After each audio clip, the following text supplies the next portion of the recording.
So we're going to start off right away. I'm going to do some oldies but goodies. We're going to do some flavors that we've done in the past that were popular.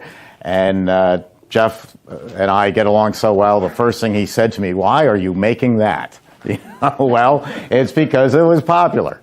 It's grape nuts raisin ice cream. Grape nuts is not the flakes, it's those crunchy ones when we were teenagers and all of us were getting, molars taken out and things like that. As a joke, we would send our best friend a box of grape nuts because there's just nothing harder on earth to eat. But it's a popular flavor up in the Boston area. It's a #1 seller, and so I thought I'd show it to you, the rest of the world, and how to do it. With a twist. I'm going to make it dairy-free. I'm going to use a coconut base, so there'll be no dairy in here. It was just, the question was just asked, why is the product so white? Is because it's not milk. It's a coconut base. You can use a number of products to make dairy-free. You can use coconut. You can use cashew. Oat is becoming very popular. There's a lot of different ways to do it. This is made by a dairy out in the Midwest called Meadowvale. And I've used it before. It's a great product. Meadowvale has got a lot of reach across the country. So you can always call them. We'll give you the information.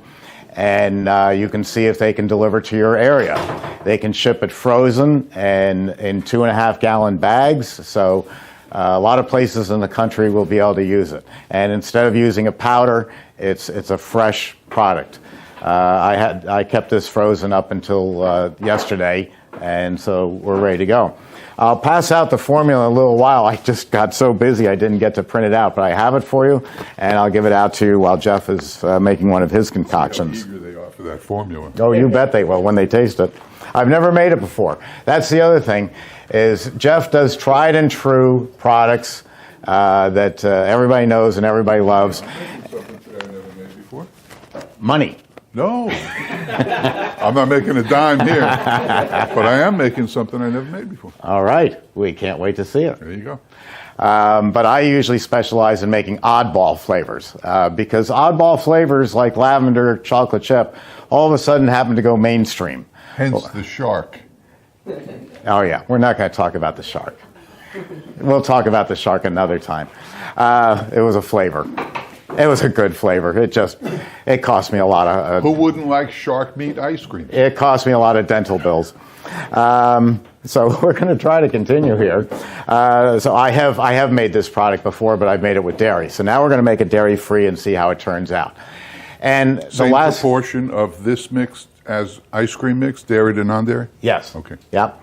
And I'm going to try something different because in the past, after I've made a flavor, I have stood up here, as anybody with an ego would do, and say, "Isn't it great? Don't you love it? Isn't this fantastic?" And everybody either kind of nods their heads or they're spitting it out into a trash can. I started doing something last time, which really turned out to be a lot of fun. After we gave it out to everybody, my first question was, "Okay, what's wrong with it?" And I'll ask that today, and then we'll start breaking it down and say, it doesn't have enough flavor, it needs more of this, it could use less of that. And so we'll get some real feedback. Instead of having to make 10 different variations of it, you all are going to help me perfect this formula, and before I hand it out to you, we'll add the changes to it. So we'll see what happens. It may work. So we've got the non-dairy blend. Again, no dairy in here whatsoever. Got my grape nuts, golden raisins. I'm going to put in a little vanilla. Have we seen the vanilla yet this week? Well, this is your vanilla. That's my vanilla, yeah. That you don't pay for. You want to use this? Yes, I do. That's the good stuff. Right. So free stuff. This machine is already sanitized. This is a 12-quart. The 12 and the 24 are the same machine. We take all the components of the 24-quart, the bigger compressors, the bigger motors, and we put it into the 12-quart, which is just a smaller barrel. There's so little price difference, $2,000, between a 12 and a 24, that when you are eventually looking for a machine, this one makes 1 tub in a set amount of time, and its sister machine, the 24, makes 2 tubs. So you'll find out you'd much rather have 2 tubs at $15 an hour labor than 1 tub. So and a full batch, the 24 makes 6 gallons. and the 12 obviously 3. So this is a thicker product, and I'm spilling a little, that's okay. It's got tapioca in it, so that it's natural, but that makes it a thickener. Boy, I'm really spilling. I think that's going to make it spill Hold it more. higher. Okay.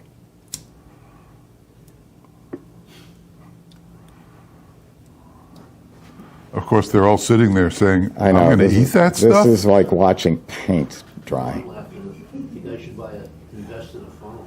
Hold it higher. Oh, that'll really Hold slow it higher. down. There you go. No, actually, you take the funnel and you cut it off. But when you see all the other different products today that flow easier, you won't need a funnel. I mean, the opening on this machine is so huge that we're the only machines you're going to see where we can put whole boxes of grape nuts in, whole cookies, this way. anything. There you go. That's my one eye. Excuses, right? That's all you need. That's right. All right, here we go. We're going to put some vanilla. 2 ounces of vanilla. Yeah. Why don't we start it up? Good idea. So I'm going to go to the infinite overrun, and I'm just going to tap it. Wake up.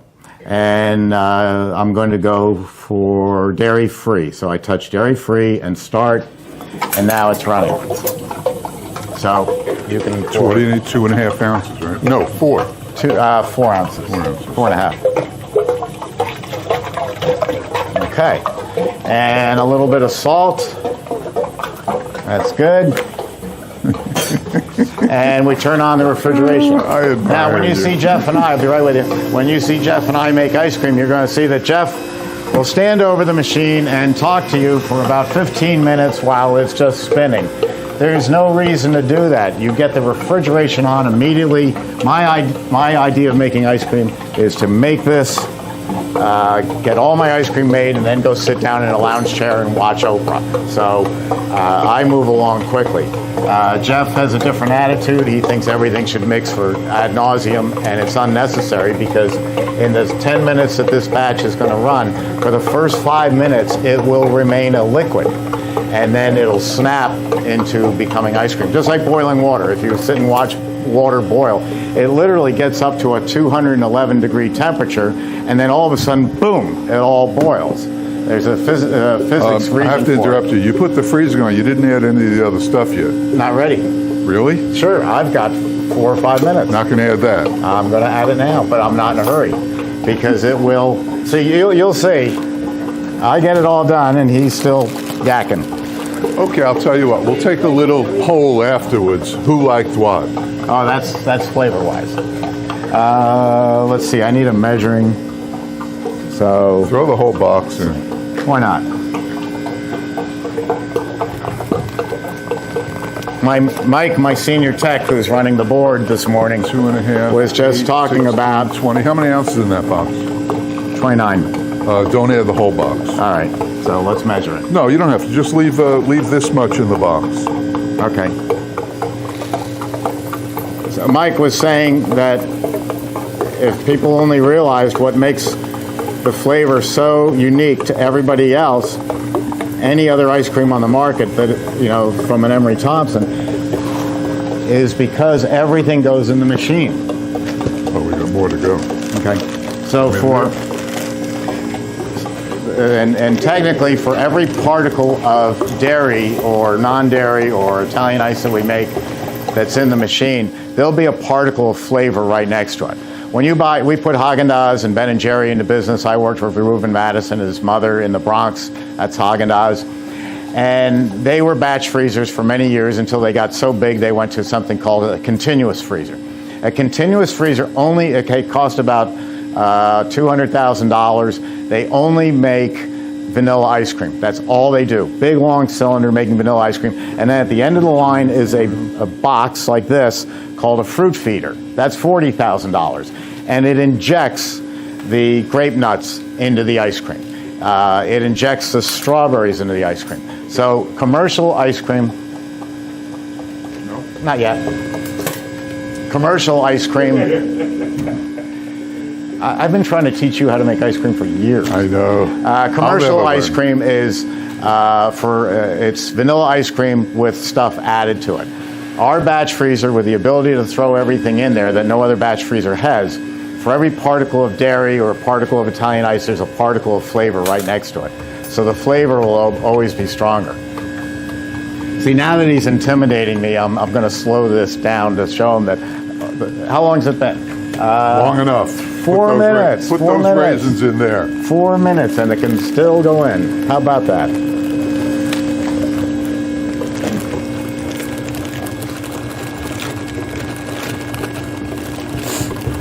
Now, you can't do this with any other machine on the market. Also, their beaters aren't strong enough. You'll bend them. Only See? half. Look at Only- that. It Only went in. half. Look how see how nice it went in. Yeah, only half. So while Jeff would still be talking, I'm halfway through my batch.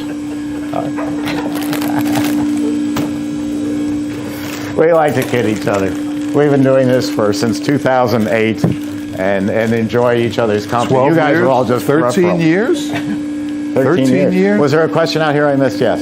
What is the difference between the dairy-free cycle and the regular ice cream cycle? The difference between the dairy-free cycle and the regular cycle is the speed of the drive. The dairy-free is not going to have as much air in it because it doesn't have fat cells. It's dairy fat cells that expand. Water doesn't expand. Well, it does a little. If you have a wood boat on Lake Michigan and winter comes, by spring you're going to come back to a crushed boat because water expands 17%. Just like, is there anybody? Yeah, there are enough people here that are old enough to remember what an ice cube tray is. There's a few here who have never seen one. But an ice cube tray, you fill it with water and you put it in the freezer and you fill it nice and level, and when you pull it out tomorrow, all the ice cubes are crowned over. That's the expansion of water. That's why that boat gets crushed. So since we're only going to get the expansion of water, I don't want to put a lot of whipping action into it, so I have set up homemade or super dairy-free for a speed that I prefer, that I find to be the best taste. The homemade setting is too high. This one's running at 160 RPM, which doesn't mean anything because you could take somebody else's machine and set it to 160 and it wouldn't be the same. What do you call it dairy-free ice cream? You can't really call it ice cream, can you? Or Well, that's a good question. Why do I call it dairy-free ice cream? If you're an individual store in a town, I'm going to call it dairy-free ice cream because it's very descriptive. If you're Breyers, who is now experimenting with dairy-free, and they use cashew, and for some reason every bite is like eating the Sahara Desert. It's awful. But what Breyers does is they have a big close-up picture of a scoop of mint chip ice cream. Your brain says mint chip ice cream. It says in block letters, dairy-free. So we've got dairy-free, no dairy, the big scoop of delicious looking mint chip, and then down here in little tiny print it says frozen dessert, because they can't by law call it ice cream because it has to be 10% fat or higher. The federal government hopefully is not going to come and take me away in a Chevy Suburban because I call it ice cream, and it's just more descriptive that way. But that's up to you. When you get up to 5 or 6 stores, then you got to start worrying about it. It's like I call it Oreo cookie ice cream because I use Oreo cookies. If you're Breyers again, you have to call it cookies and cream because Oreo cookie in their infinite wisdom won't let you advertise for them free all over the world by saying Oreo cookie ice cream. Talk about bad marketing. Who else? Yes. Dairy-free, do that have anything to do, like, if you lactose tolerant? If you're lactose tolerant, this would be perfectly great to eat, but that's not why I make it. It used to be called vegan ice cream. That's also a bad term in my mind. A vegan sounds like an 89-year-old man who weighs 89 pounds and you just want to buy him a good Ruth Chris steak and a baked potato. So I don't call it either of those. I call it dairy-free because it's descriptive. And also your target market is the millennial age group, 21 to 39. For some reason, they have decided they do not like dairy the way us baby boomers do, or a lot of other people. So by calling it dairy-free, I can, and being the only store in town that has dairy-free, I can advertise that on my phone and say, send it to someone, and they say, oh, they've got dairy-free ice cream over at Thompson's Ice Cream. Oh, text me the address. So he texts it to her, who texts it to 10 other people, and 10 other people. Within an hour and a half, you have 200 people that know that you're the only game in town that has dairy-free. So it's a good descriptive word. The other market for dairy-free is going to be the millennials, the baby boomers. Let's just see how this looks. Okay, we're going to turn off the refrigeration. My way of looking at it is I can judge by time. I see it's been 9 minutes, but also opens and closes, and it cuts off like a knife went through it. Jeff pulls his a little stiffer. There is no wrong way to do it because the finishing process will be done in the hardening freezer. So I'm going to pull that out. Look how fast all that comes out. Jeff, you left out some of the raisins. You wanted to put them in at the end? Oh, you just didn't want to use that many? Okay. All right. So we'll let that go out. And now it's starting to empty out, so I'm going to tap the infinite overrun up to a higher speed to help me get the rest of the product out. Makes it nice and easy.